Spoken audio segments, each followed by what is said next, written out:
Mango সিজনে যদি সুন্দর সুন্দর ম্যাঙ্গো আইটেম না বানালাম তাহলে আর কি রান্না করলাম।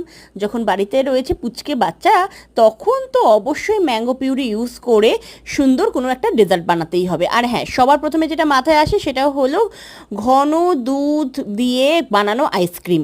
কারণ গ্রীষ্মকালে এই আইসক্রিম খেতে আমরা সবাই ভালোবাসি। আর সেই জন্যই আগে কি করলাম, যে দুধটাকে আমরা ভালো করে ঘন, আমি কিন্তু আমাদের বাড়ির ঘোষের দেওয়া দুধই ব্যবহার করেছিলাম। তবে হ্যাঁ, তোমরা যদি মনে করো বাইরের কেনা দুধ ব্যবহার করবে, তাহলে একটা কথা বলে রাখি, তোমরা কিন্তু ফুল ফ্যাট মিল্ক ইউজ করো, যেরকম রেড কাউ মিল্ক। আর হ্যাঁ, তারপর ম্যাঙ্গো পিউরিটাকে আমি ভালো করে মিক্স করে নিয়েছিলাম, আর তারপর দিয়ে দিয়েছিলাম চিনিটাকে।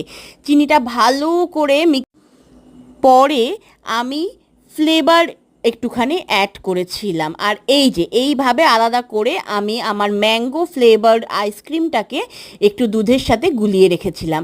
সেটাকেই আমি তারপর আমাদের যে দুধ তৈরি হয়েছিল সেইটার মধ্যে ইউজ করেছি, ওটাকে ঢেলে দিয়েছিলাম। আর এইভাবে নাড়তে থাকলাম। তারপরে দেখলাম একটা টাইমে বেশ ঘন ঘন হয়ে আসছে আর সুন্দর একটা স্মেল বেরোচ্ছে। আর তখনই তো মনে হচ্ছিল খেয়ে ফেলি।